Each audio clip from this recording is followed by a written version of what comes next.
there's a checklist in here as well. So if you do ever plan an event or a story, there's a checklist in this booklet that tells you what to include, when you're sending information out. And then keep your pitch really succinct and really kind of the first paragraph, I think if you're really interested in this story with your audience because it resonates with your ethos or your audience that read your newspaper or read your website or whatever, this is the date, here's some key facts, and then kind of go into the rest of it. What do you think is, the first paragraph is probably just key in you wanting to read more or not? Yeah, absolutely. That's the way that I'm really drawn in, and it makes me start thinking about how this would be covered, how I would cover it.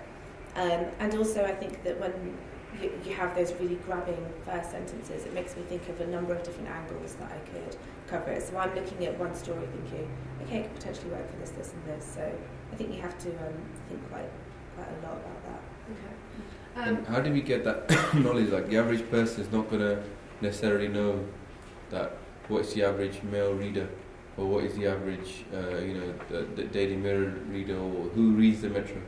So what is interesting to the Metro? How is that knowledge available online, or is it just like has to be developed? Sure, but my personal feeling, I don't know what your thoughts are, but I think a lot of the angles is the journalist's job.